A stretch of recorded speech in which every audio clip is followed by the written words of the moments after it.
Ay, habang naghihintay tayo ng lulutang. Ah, sir, wala pa eh. Wala pang nagpapakita eh.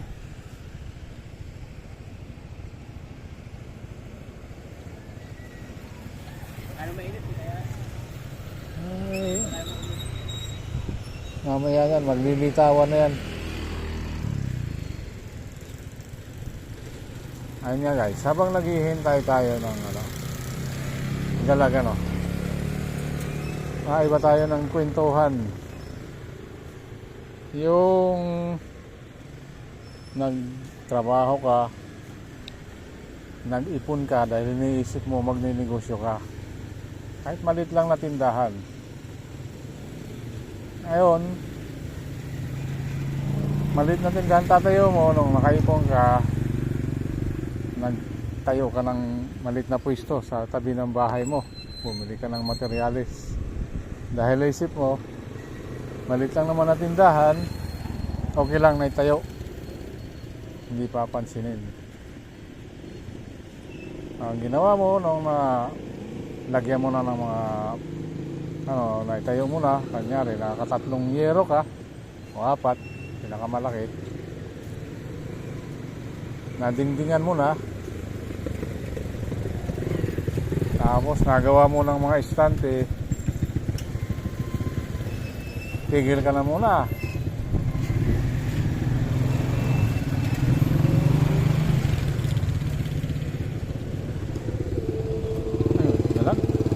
Ay, hindi. Paruyo lang pala. Pambira.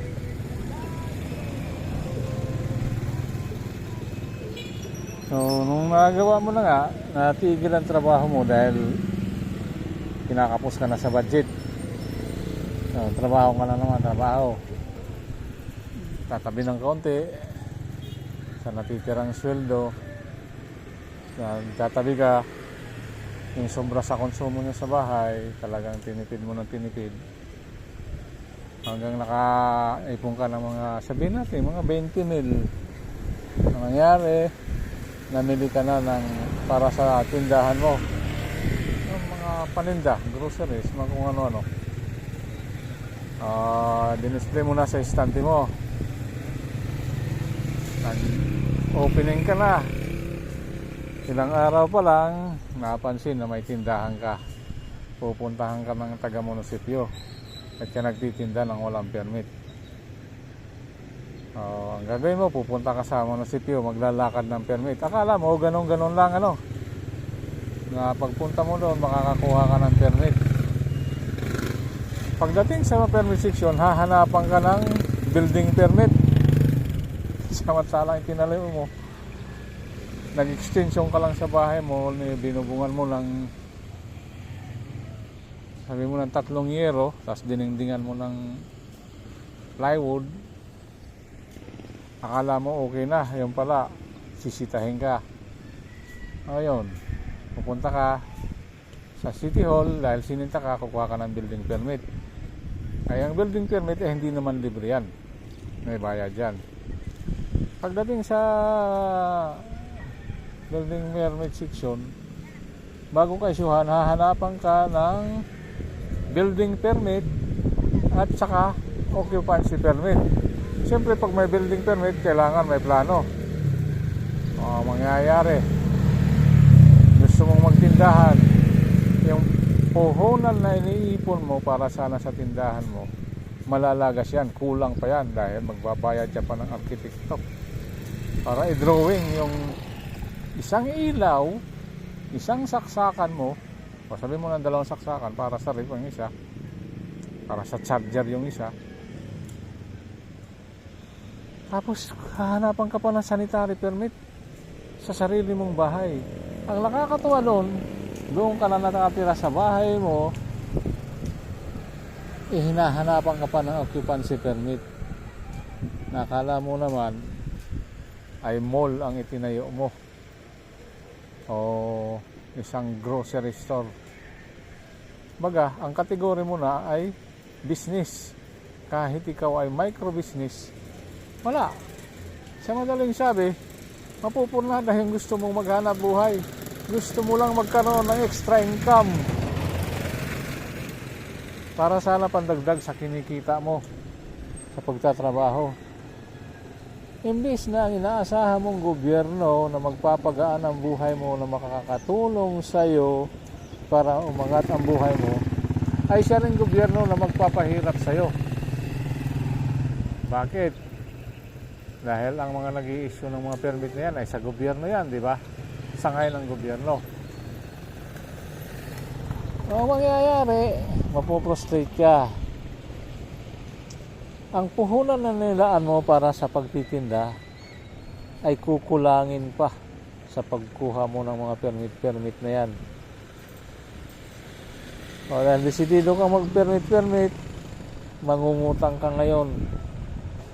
Papatusin mo ngayon yung 5-6. Hindi ka pa kumikita, ay may binabayaran ka na sa tindahan mo. Para sa gobyerno, wala silang pakialam kung microbusiness ka, mag-permit ka. Pag wala kang permit, sasarado ka nila. Bahay mo na yan, ha? Hahanapan ka ng occupancy permit, doon ka na nakatira. Hindi ba kalokohan ng gobyerno yan? Inaasahan mong gobyerno na makakatulong sa iyo pagaanin ang buhay mo. Yan din gobyerno ang nagpapahirap sa iyo. Sa madaling sabi, ayaw ng gobyerno na umasinso ang tao. Gusto nila ang tao laging mahirap para sunod-sunuran sa kanila. Pupunta ka niyan sa City Hall, hindi ka bibigyan. Nakakuha ka na ng building permit, nakakuha ka na ng occupancy permit, ay yung sa bumbero. Fire hazard, safety permit, another bayad yan. So, kung wala kang kilalang medyo matibay-tibay na nasa gobyerno, wala, panis. Ang pangarap mo hanggang pangarap na lang. Yung inipon-ipon mo na 30 mil para sana pampuhunan sa tinda-tindahan, malulusaw yan. Kulang pa yan pambayad sa mga buwaya dyan sa engineering. Magkano lang talaga ang bayad sa permit? Ang kaso, pag hinintay mo yung ma-release yan, pag hindi ka naglagay, taon na nga abutin sa'yo kung italaan mo sa legal. Kaya nangyayari. Kaya yung kaibigan ko, naiiyak na dahil pinasasarado ang tindahan niya. Ngayon na lang siya ang pinagkukunan nila ng pang-araw-araw. Oo, ganun talaga ang katotohanan dyan. Sana kung sisilipin man lang ang mga namumuno sa bayan, hindi nila pagsasangwalang bahala, ay tulungan nila yung mga ganyan na mahihirap na gustong magkaroon ng extra income. Pero ang nangyayari, parang kinokonsente pa nila yung mga departamento na nagre-release ng mga permit na yan. Ang totoo niyan, yung legal na proseso niyan, mura lang ang babayaran mo sa building permit, mura lang ang babayaran mo sa business permit, lalo na itong micro business. Ang problema nga, pag idinaan mo sa legal, taon ang bibilangin sa'yo bago ka makakuha. So dahil gusto mo maghanap buhay, sasang-ayon ka sa ito yung pinapataw nilang presyo sa'yo para mabilis ang pirmahan. O ang ending, doon ka sa lending, sa mga pautang mapumot lang.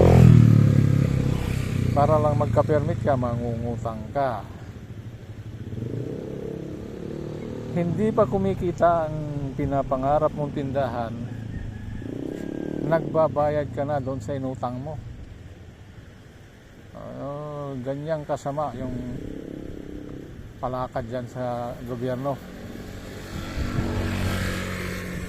Ewan ko lang kung alam ng mga ano yan, mga punong bayan, yung mga mayor, ang ganyan ang nangyayari dahil di naman sila bumababa sa mga departamento.